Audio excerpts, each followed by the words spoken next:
Olá, estamos de volta aí na aula 6 do curso Top 10 de Processo Civil. Nós estamos estudando os assuntos mais cobrados em prova. Entre eles, o tema competência. Nós já vimos no bloco anterior que a competência ela é interna, ela representa um dos limites da jurisdição. Estamos estudando, na verdade, as chamadas áreas de atuação, tá bom? Nós encerramos o último bloco falando quais seriam as exceções ao princípio ou a regra da perpetuação da competência. Solta na tela aí, Latino, rapidinho. Então, excetua-se a regra da perpetuação da competência quando o órgão jurisdicional em que tramitava originalmente o processo ele for suprimido ou quando se alterarem as regras de competência absoluta. Assim, por exemplo, se um processo que versa sobre matéria de família, que foi o exemplo que nós demos no bloco anterior, como um divórcio litigioso, se instaurou-se perante uma vara cível em comarca que não dispunha, ao tempo do ajuizamento da demanda, uma vara de família.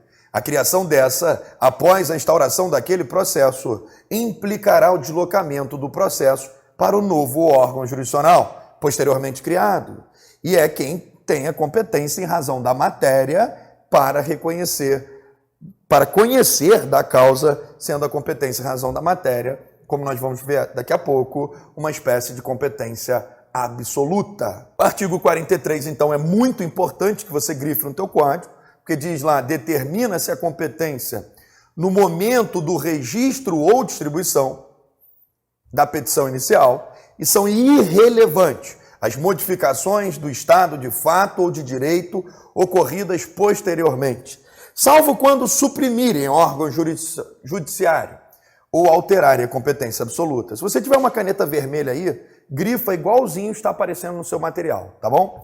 Volta comigo, Latino. Determina-se a competência aqui, ó. Aqui, ó. Determina-se a competência aqui, ó. Ó, no momento do registro ou distribuição. Então, determina-se a competência. Aqui, é aqui. Determina-se a competência aqui. Artigo 43 do CPC, tá bom? O processo ele é formado com um protocolo. O processo se forma, né? Você tem início do processo com o protocolo, artigo 312 do CPC. Mas logo em seguida, nós temos a distribuição ou registro. E o artigo 43 do CPC diz, determina-se a competência no momento do registro ou da distribuição da petição inicial. E daqui para lá é irrelevante as modificações de fato ou de direito ocorridas posteriormente. Daqui para lá só vai ser relevante dois casos, supressão de órgão jurisdicional ou alteração da competência absoluta. Só nesses dois casos aqui. O que eu gosto de fazer para gabaritar as provas? Pegar esse artigo 43 aqui do CPC e fazer uma remissão para o artigo 59. É importantíssimo fazer uma remissão do artigo 43 do Código de Processo Civil para o artigo 59. Porque o artigo 59 vai tratar de um fenômeno processual também que se chama prevenção. Quer ver um negócio? Solta na tela aí, Latino, que aqui é tipo ao vivo, meu irmão. Tipo ao vivo foi ótimo, né? Solta na tela aí, Latino. Vamos lá no artigo 59. Vamos gabaritar aí CPC. Esse curso é feito para gabaritar. Artigo 59 do CPC. Ih, tem muitos nomes aqui, ó. Tá mais para cima aqui. Artigo 59 aí do CPC. Deixa eu jogar mais para cima. Enquanto você está grifando o teu aí, né? Eu estou achando o meu aqui. Artigo 59 lá do CPC. Olha que artigo importante aí para a tua prova. Artigo 59 do Código de Processo Civil vai falar da prevenção, que também vai ser do registro ou distribuição. Então é para gabaritar, meu amigo. Olha aí, ó. Solta na tela. Tá aparecendo aí, Latino, na tela? É o artigo 59 do Código de Processo Civil. O registro ou distribuição da petição inicial torna prevento o juízo. O registro ou a distribuição da petição inicial torna prevento o juízo. Volta aqui comigo, Latino. Então é importantíssimo. Qual o momento que é determinada a competência? Do registro ou distribuição. Qual o momento da prevenção? Do registro ou distribuição, meu amigo. São duas possíveis perguntas aí que o marco é o mesmo. Registro ou distribuição, tá bom? Lembrando que aqui pode ter um registro, né? Se for uma vara única, por exemplo, não tem como distribuir para uma ou outra, só tem uma, beleza? Então o artigo 43 aí deve ser estudado em conjunto com o artigo 59, que trata lá da prevenção. Solta na tela aí, Latino, vamos dar sequência ao nosso slide. Toma cuidado aí, vai grifando o código todo. E olha que interessante os comentários do artigo 43 que aparecem aí na sua tela. Artigo 43, a nova redação do artigo, harmoniza-se com a previsão contida no artigo 59, justamente esse artigo que eu pedi para você fazer a remissão, que fixa a competência pela prevenção por meio do registro ou distribuição da petição inicial. Um dos casos em que se admite a modificação da competência no curso do processo vai ser retratado lá no artigo 45. Trata-se de uma hipótese em que o processo se instaura originalmente perante um juízo estadual, um juiz do Estado, e nele, posteriormente, intervém a União.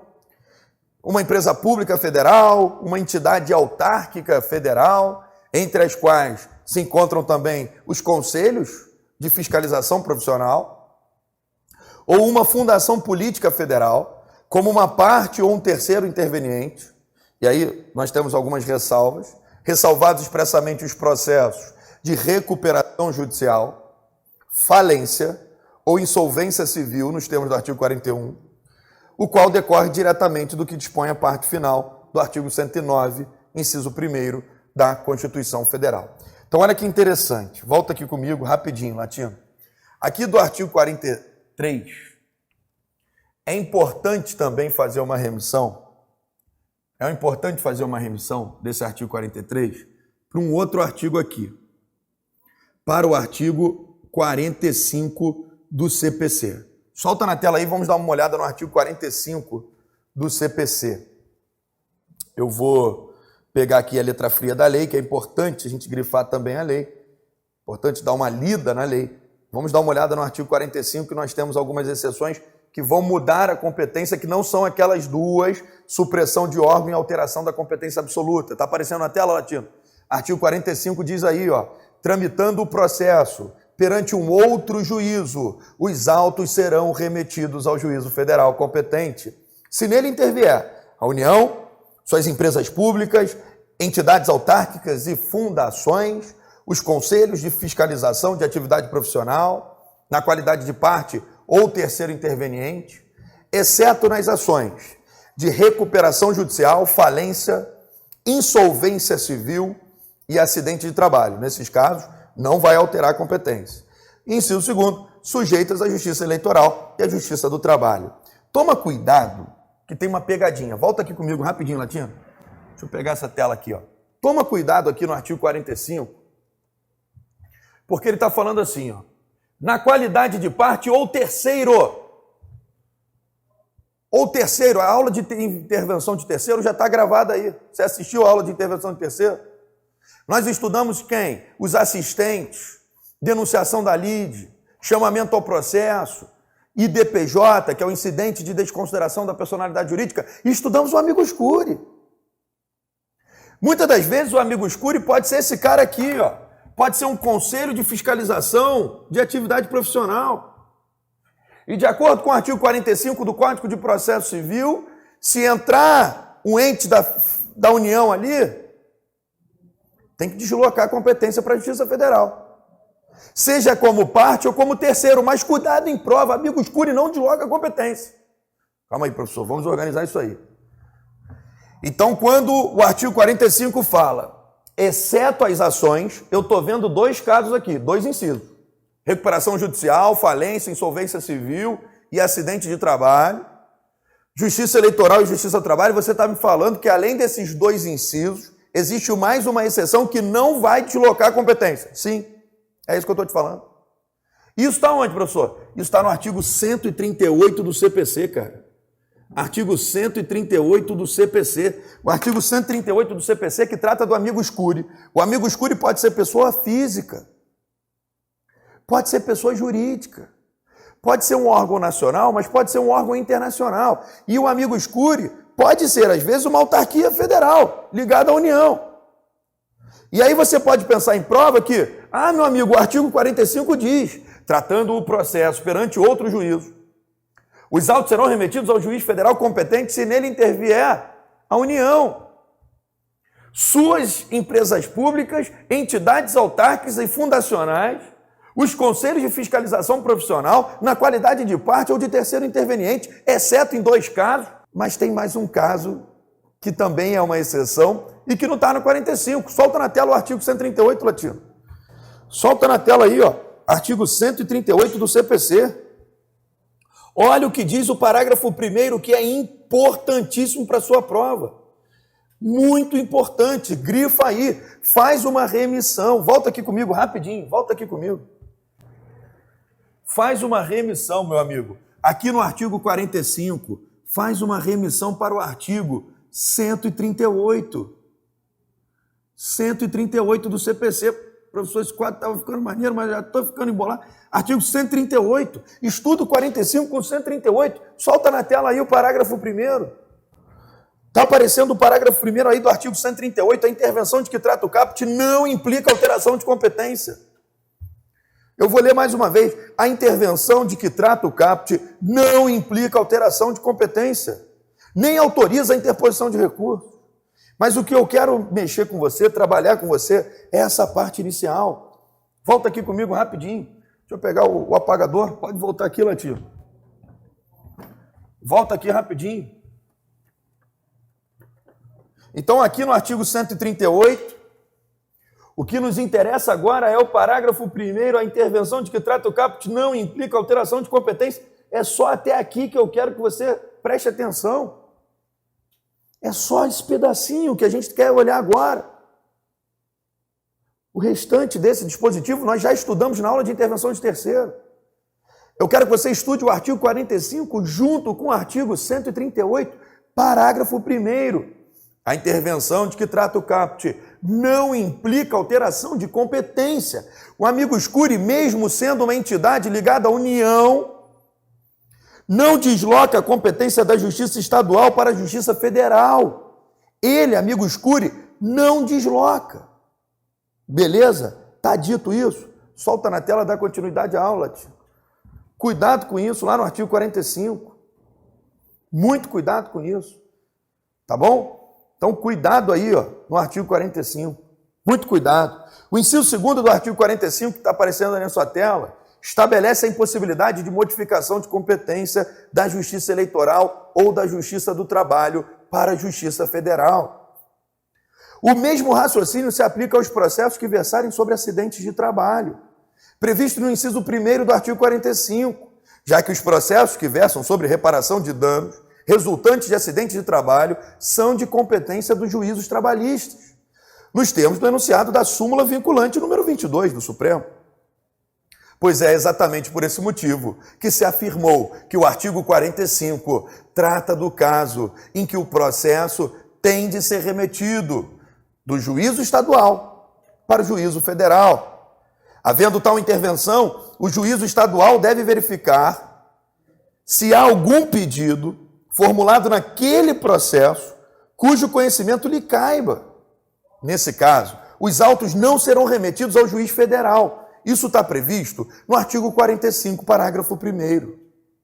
Não se admitindo a acumulação de pedidos e não podendo, por conta disso, o juízo estadual conhecer do pedido em relação ao qual exista interesse da entidade federal. Olha só o que diz os parágrafos aí.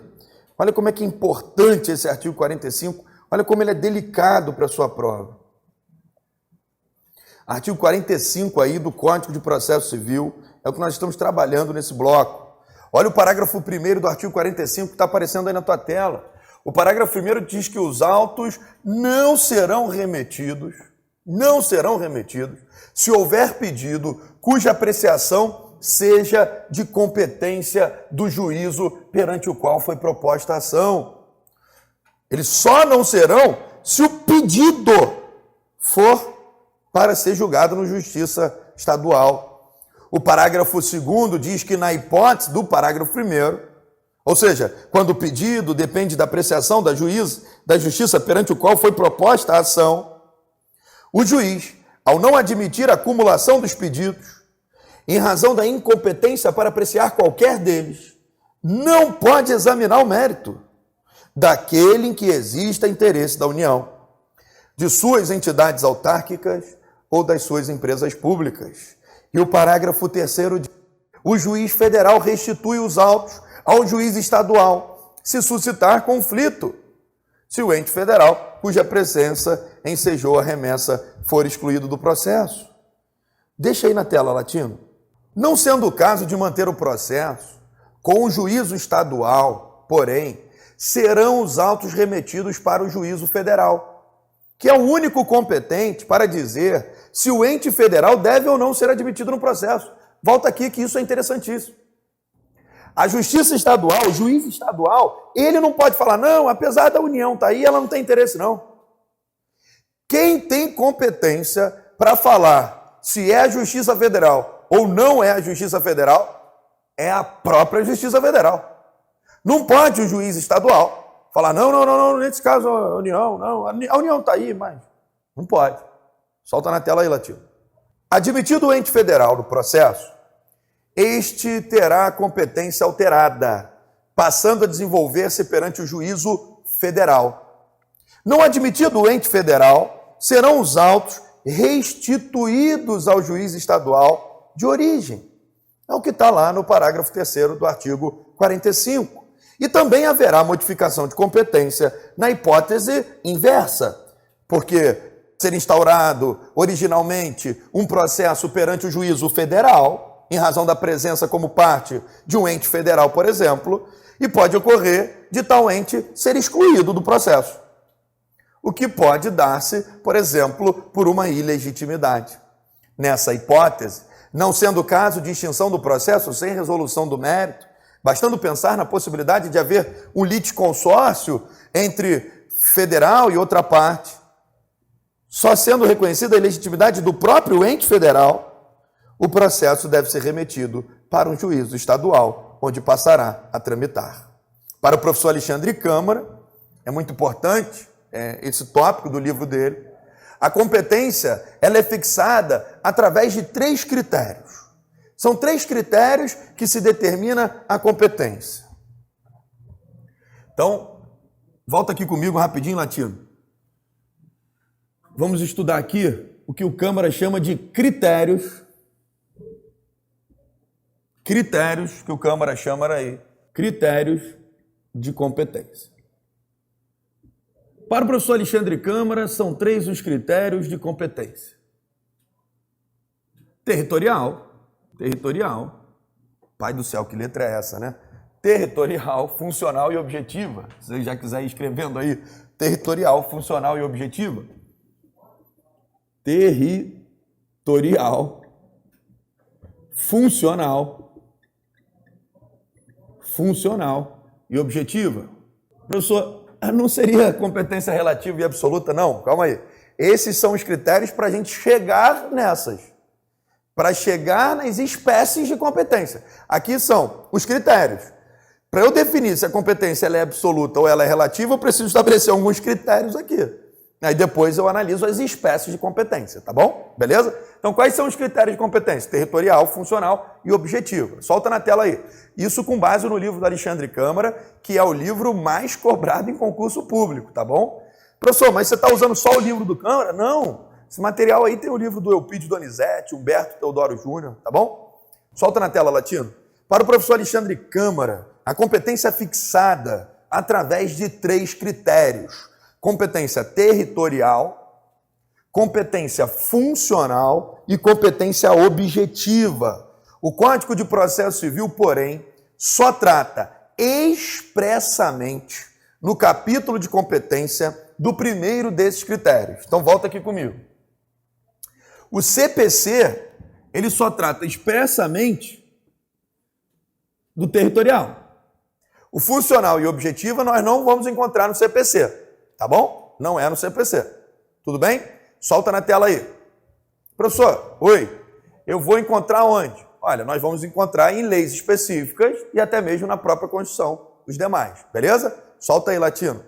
O Código de Processo Civil, porém, só trata expressamente do capítulo de competência do primeiro desses critérios. Os demais, todavia, também integram o sistema processual, como se verá adiante. Mas nós estamos falando do capítulo da competência, é o capítulo territorial. Outras regras eu vou encontrar não só no CPC, como em leis específicas e até mesmo na Constituição Federal, tá bom? Então, o que nos vai, mais interessar para o estudo desse assunto é a competência territorial, porque é ela que vai determinar lá o capítulo do CPC. O primeiro critério de fixação de competência interna, o territorial, ele permite determinar o lugar em que o processo deve instaurar-se e desenvolver. Então, volta aqui. Essa competência territorial, ela vai estabelecer o que aqui? O lugar. O lugar. Territorial, o lugar. Qual vai ser o lugar? Então, muitas provas, qual o foro será proposto aonde? A demanda será proposta aonde? No foro da Bahia? No foro de São Paulo? Qual é o lugar? Tá bom? Qual é o lugar? Então, a competência territorial aí, o lugar. Tá bom? Beleza? Solta na tela aí, Latino. Vamos gabaritar essa prova, hein?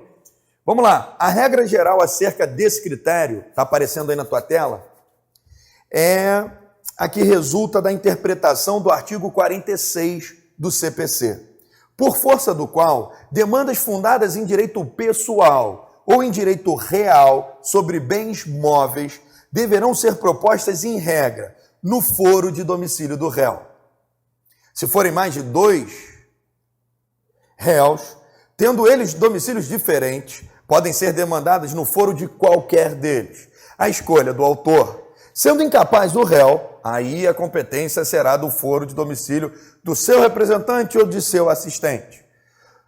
O que nada mais significa do que afirmar que o réu incapaz se aplica à regra geral da competência do foro do domicílio do demandado, por força também lá do artigo 76 do Código Civil. Volta aqui comigo rapidinho. Deixa eu apagar essa parte aqui de baixo, para a gente tentar dar uma organizada aqui no estudo.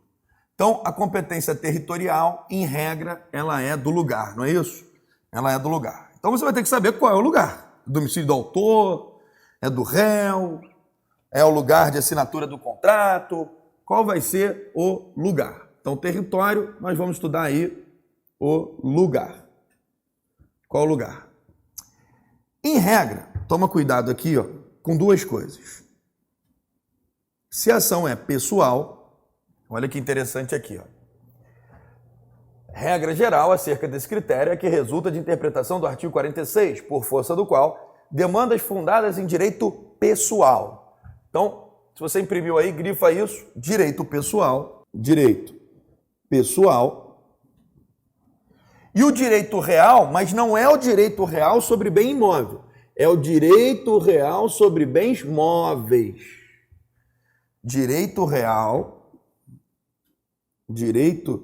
real, caramba, professor, a gente vai fazer isso mesmo, competência, vai matar ela. Bonitinha, sem pressa, é quantos blocos forem necessários. Quantos blocos forem necessários. Aqui não tem essa de ficar correndo, vai estar 8 horas, vai embora, calma, fica calmo. Nós estamos estudando a competência territorial. A competência territorial vai analisar o lugar. E aí tem 2 casos que caem muito em prova, direito pessoal e o direito real sobre bem. Direito real sobre bem móvel. Direito real sobre bem móvel. Nesses casos, a regra vai ser de domicílio do réu. Então, nesses casos aqui, direito pessoal e direito real sobre bem móvel, a regra, qual vai ser o lugar? Domicílio do réu. Como é que nós vamos organizar isso aqui? Vou botar aqui, ó. A regra vai ser domicílio do réu. Então anota aí, solta na tela aí, Latino. Domicílio, vou botar aqui, solta na tela aí, Latino. Domicílio do réu. Está aparecendo aí na tua tela, ó. A regra geral acerca desse critério é a que resulta de interpretação do artigo 46, por força do qual as demandas fundadas, grava isso que nós vamos fazer exercícios, hein? no último bloco, é aula de exercício. As demandas fundadas em direito pessoal ou em direito real sobre bens móveis deverão ser propostas em regra no foro de domicílio do réu. Se forem 2 ou mais réus, tendo domicílios diferentes, pode optar, podem ser demandados no foro de qualquer um deles. Fica a critério do autor. Se for incapaz do réu, a competência será do foro de domicílio do seu representante ou de seu assistente. O que nada mais significa do que afirmar que o réu incapaz se aplica a regra lá do domicílio do Código Civil. Sendo o ré uma pessoa jurídica, a competência territorial será do foro de sua sede. E versando a causa sobre obrigações contraídas por agências ou sucursais, o foro de onde se encontram elas localizadas. Já no caso de ser demandada sociedade ou associação sem personalidade jurídica, a demanda será proposta no lugar onde exerça as atividades. E na hipótese da demanda em que se postula reparação de dano praticado em razão de ofício notarial ou registral, a competência será do foro da sede da serventia. Então, olha que interessante. Volta aqui. Aqui nós estamos falando de pessoa física, do lugar de pessoa física. Se for pessoa jurídica,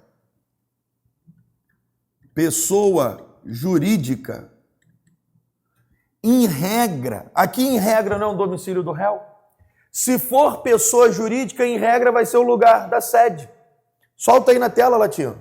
Sendo ré pessoa jurídica, a competência territorial será do foro de sua sede. Então olha aqui, ó. Volta aqui, Latino. Foro de sua sede. Se for pessoa jurídica, ele gosta dessas bolinhas, né? O cara adora fazer. Pessoa jurídica, foro de sua sede. Professor, se for pessoa física, o réu é uma pessoa física. Calma. Qual é a ação? É de direito pessoal, domicílio do réu. É direito real sobre bem imóvel, é um carro que vocês estão discutindo, domicílio do réu. Professor, mas tem mais de um réu. De um réu, qualquer um deles. Beleza? Vamos dar uma olhada lá no artigo 46, solta na tela aí, Lativo. Artigo 46. Artigo 46 do CPC. Vai grifando aí, por favor. Artigo 46 do CPC, está aparecendo na sua tela, diz que a ação fundada em direito pessoal ou em direito real sobre bens móveis será processada. Em regra, tá? Em regra, por que, professor, em regra? Porque nesse caso aqui, a competência territorial é relativa, as partes podem fazer um contrato e alterar isso. Em regra, no foro de domicílio do réu.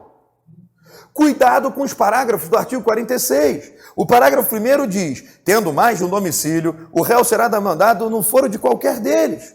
Existe, às vezes o réu tem mais de um domicílio. O parágrafo 2º diz, sendo incerto ou desconhecido o seu domicílio do réu, ele poderá ser demandado onde for encontrado. Ou ainda, nesse caso, pode ser no foro de domicílio do autor. Volta aqui comigo. Perceba que é delicado pra caramba esse tema. Nós estamos estudando a competência territorial. Vai procuração aonde? Em regra, domicílio do réu. Eu até brinco com os alunos, falo, olha, está na dúvida, domicílio do réu. Está na dúvida do réu. Beleza? Olha que interessante, parágrafo 2º, pode ficar aqui, Latino, não precisa soltar na tela não. Olha o parágrafo 2º, sendo incerto ou desconhecido o domicílio do réu. Sendo incerto ou desconhecido. Não sei onde que o réu está morando. Vou propor ação aonde? Onde o réu for encontrado ou no domicílio do autor. Ou no domicílio do autor, que aí eu vou ter que tentar aquela citação por edital, não sei, vamos ter que dar um jeito aqui. Solta na tela o parágrafo 3º, Latino. Artigo 46, parágrafo 3º. O artigo 46, parágrafo 3º diz que quando o réu não tiver domicílio ou residência no Brasil, o cara não mora, não tem residência nem domicílio no Brasil. A ação será proposta, diz aí o parágrafo 3º, ó. A ação será proposta no foro de domicílio do autor, e se esse também residir fora do Brasil, aí, meu amigo, a ação será proposta em qualquer foro. Parágrafo 4º, havendo 2 ou mais réus com diferentes domicílios, parágrafo 4º, que aparece aí na sua tela, parágrafo 4º aqui, havendo 2 ou mais réus com diferentes domicílios, serão demandados no foro de qualquer deles. Aí fica a escolha do autor. E o parágrafo 5º tem uma novidade aí.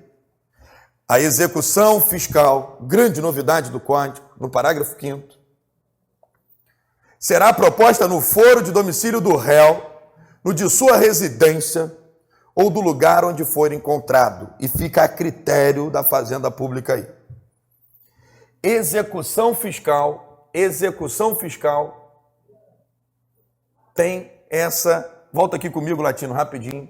Execução fiscal, novidade aí do CPC, pode ser no foro de domicílio do réu, execução fiscal, pode ser na residência do réu, domicílio, residência, ou do lugar onde for encontrado. 3 possibilidades: domicílio, residência ou do local que for encontrado. Nós estamos tratando de competência territorial, estamos tratando do lugar. Professor, se for uma execução fiscal, um grande abraço aí para vocês todos, alunos do professor Rafael Cabral aí, ó, segunda fase de Direito Tributário em Duque de Caxias, melhor segunda fase da OAB. Direito Tributário em Duque de Caxias, Rafael Cabral, muitos alunos aí no top 10, obrigado aí de coração, presença de vocês aqui. Cuidado aí já para a segunda fase. A execução fiscal será proposta no foro de domicílio do réu, de residência ou no lugar onde for encontrado. Solta na tela o slide aí, Latino. Para finalizar aí, não ficar muito cansativo esse bloco, caso o demandado tenha mais de domicílio, nós já vimos isso, poderá o demandante livremente escolher entre os foros competentes. E no caso de ser incerto ou desconhecido o domicílio do réu, nós vimos, poderá a demanda ser proposta em qualquer um deles, onde for encontrado. Onde for encontrado ou no domicílio do autor. Quando o demandado não tiver domicílio ou residência no Brasil, e a demanda deverá ser proposta no domicílio do autor. Se ambas as partes residirem fora do país, aí, meu amigo, todos os fóruns brasileiros são competentes. E cuidado, acabamos de falar, no caso de execução fiscal, são concorrentemente competentes o foro de domicílio do executado, o de sua residência e o do lugar onde for encontrado. Vamos ficando por aqui rapidinho, volta aqui, Latino, para não ficar muito cansativo. São vários blocos na aula 6. Espero no próximo bloco.